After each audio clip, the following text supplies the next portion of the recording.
and a recording will be available on the council website within 24 hours of the meeting. Can I ask that those who are joining online use the usual etiquette of using the hand button if you wish to participate, if you've got a question or a comment. Please, if you're moving about in the chamber, then wear masks, but when sitting, that will be fine, thank you. If you use the microphones so that we can all hear each other on to speak and off afterwards. And please, those who are online, could you have your cameras on so that we can see you, please? And obviously, in-person attendees, can you put your phones on silent mode? So welcome this evening. I'm Dr. Nina Pearson. I'm a GP. I'm the Primary Care Network Clinical Director for Lee Vale, and I'm Deputy Chair of this Health and Wellbeing Board, and I'm chairing this evening's meeting because Hazel is hopefully enjoying a very nice holiday. So we hope that that's going well for her.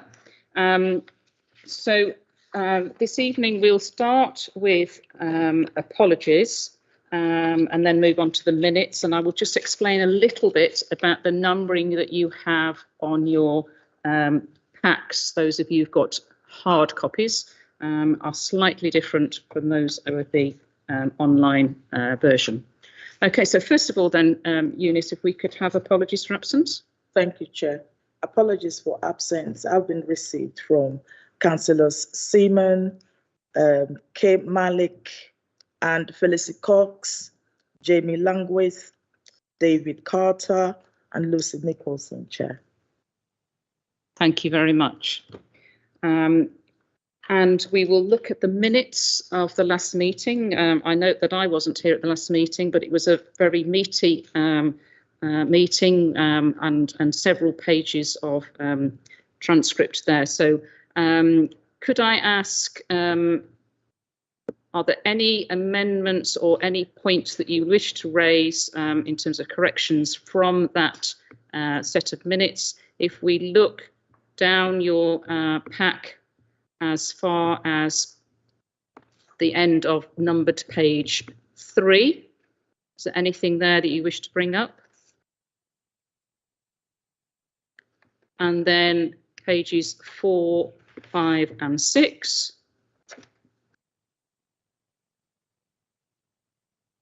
7, 8 and 9.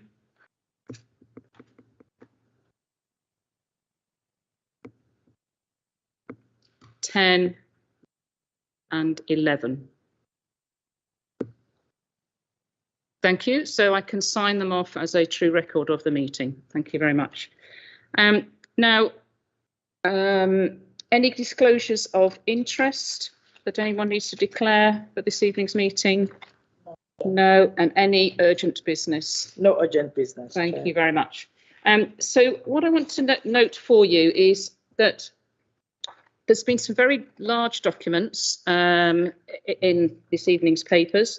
So if you've got an online version that you've loaded onto your computer, your numbering will flow through correctly. If you've got a hard copy, then the Public Health Intelligence and Joint Strategic Needs Assessment was not sent out as a hard copy, so you will notice a big jump in numbering. But I will try and cross-reference at points in the agenda so that we're clear. And also, I note that Sarah has stayed here and was due to be item 14 on the agenda, and I'd like to propose that we do item 6, first of all, the Children's Trust Board, and then enable Sarah to do her presentation, which is on drug and alcohol, and then Sarah can be released for the evening. So without further ado, can we move to item 6, please, which is the report from the Children's Trust Board, which I think is a presentation. Amanda, is that right? It is. I'm just checking that all colleagues have received the presentation. You have? Okay, excellent. Thank you. Sally and I were just double checking. Okay, so Sally and I, and obviously Nina, yourself as well as our vice chair, agreed that it would be helpful just to share with the health and wellbeing an update on the most recent meeting that we had, and we used a workshop style really to give consideration to the population and wellbeing strategy, a refresh of our priorities. We've had some changes in a number of colleagues from different partners, so important just to retest that. So the objectives are that we wanted to confirm the position for the Luton 2040 starting well, and our key performance indicators that would inform that. Just really test the leadership areas linked to those priorities and the objectives, and make sure that we had an opportunity to test those out.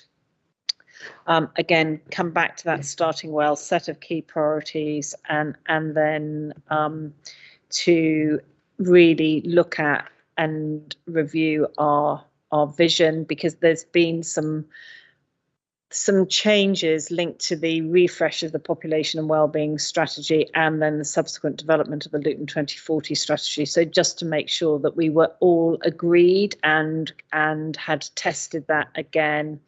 So that was a really helpful and important discussion and agreement. So the next paper back to the Health and Wellbeing Board will outline that refreshed vision. It will outline the updated priorities, ensure the alignment all the way through the Luton 2040, the population and wellbeing strategy, the key leadership areas, and those starting well priorities, with a focus on, the best start in life, focus on attainment and ambition for in terms of educational achievement, linking through employment, educations and skills and opportunities for children and young people. We had a really important discussion aligned to the development of our family hubs and the opportunity that could progress through a neighbourhood-based approach, an all-age-based approach for community-based hubs. And there was, I think, Sally, Nina, a lot of encouragement, support and engagement to take that forward and better understand the concept and better understand the opportunity. So, and we've had good news in relation to the funding of that, Sally, haven't we? Do you want to say a little bit more about that? Yes, yes, that's right. So we've just recently heard that we are in the first 75 boroughs to receive funding for the family hubs approach, and we've just had more guidance this week around what that looks like, what that should look like, and how we need to take that forward. So we'll be quite rapidly working up project plans and governance around that, so we can bring back, I've got it on my list to raise in terms of the forward plan, something specifically on that at a future meeting. Thanks, Sally. Obviously, at the time of the workshop, we hadn't had confirmation of that funding, so that's really, really good news and really exciting to take that forward, and that builds on our early intervention and prevention approach. So that's something that's jointly being taken forward, building on the virtual model of our Flying Start strategy. I think what was also important was the alignment with the ICS. Nina, we talked that through, didn't we? And that's really important for all partners within the Health and Wellbeing Board.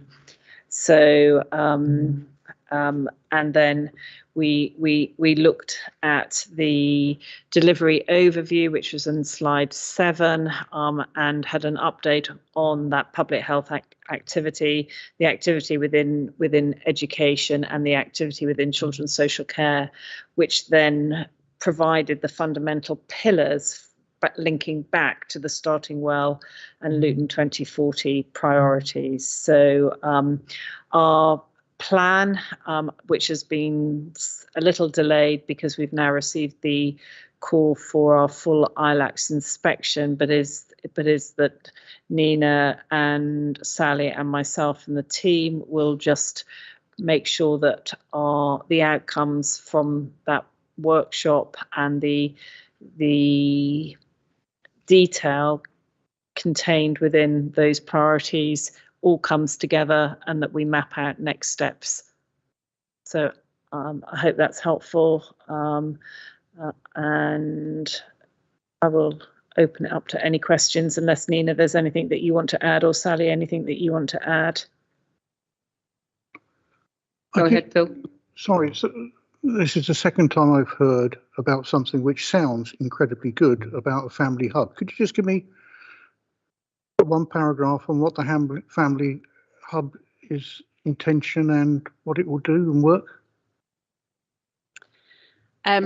So I think, as I mentioned, it would be helpful to bring something back in more detail around it as we've worked it up. So we've only just got some of the guidance around it, but in principle, it's around having a whole family offer in the community, a one single point of access for family services. The funding that we have is initially for particularly focusing on the first 1,000 days, so under fives, particularly the first 3 years of a child's life. So looking at some of those really early services, but looking at wrapping around the whole family as well. So it's about an actual physical location in the community, but also virtual services and sort of hub and spoke model across different areas of the borough, and particularly aiming to focus in more deprived areas. And the funding comes with a breakdown across how much is capital, how much is people, how much is parenting support, and various other threads of what services should be offered through that model. But it's around multiple services wrapping around that offer. I think it sounds brilliant. I said previously on many occasions that a lot of the issues are around the family unit, and if we could do work around the family unit, I think that will bring massive benefits. Yeah, it's exciting. So looking forward to working it up further and working. It will be a whole system approach. So yeah, lots we can do on that. Amanda, do you have something else to add? Any other questions? Go ahead, Tamina. Thank you. Hi, Amanda. I feel I should know this. How are we assessing our key performance indicators against those who are elected home educated? So that whole area of young people who are not within our school system, who are not known to be excluded, but there are young people. They're being electively educated at home. How do we assess some of our KPIs against that cohort of young people? I feel I should know. I apologise. I'm putting you on the spot with that one.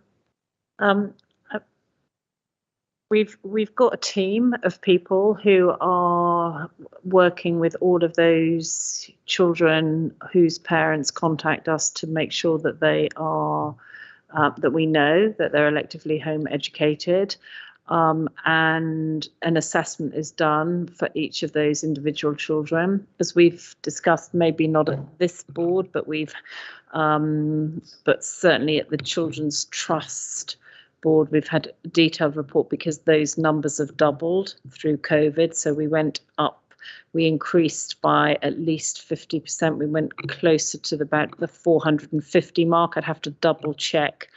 And so we make an individual assessment of those children. There is going to be a change in the legislation, so that's underway at the moment, which will require there to be a register that's kept, and that every single child will be required to be on roll or part of that registration process. There has been a very strong parental lobby over quite a sustained period of time that has resisted that, because there's a view about it being parental choice, but that the legislation will change. And I think from a government perspective, Nadeem Sahawi led on a working group that took a much more holistic approach to understanding why children were not in school, the impact of them not being in school, the impact on poverty, safeguarding, general well-being, all of the things that being in school gives you. So I don't think I've fully answered your question, but in terms of our team tracking those children and what we are able to do, if parents agree with us doing, is that visit once a year. If there was concerns because that child was subject to being a child in need or a CP plan, we have been very clear and are looking to change our policy to on a PAMBEDS position that any child who were to be electively educated and subject to a CP plan should be in school, that we would not support that position. So that, you know, that's our view about children are better placed, better, safer, and we've got better eyes on them if they're in a school setting. But I can bring and share more detail with you on that. But in essence, it'll help when the legislation comes in. Absolutely. So the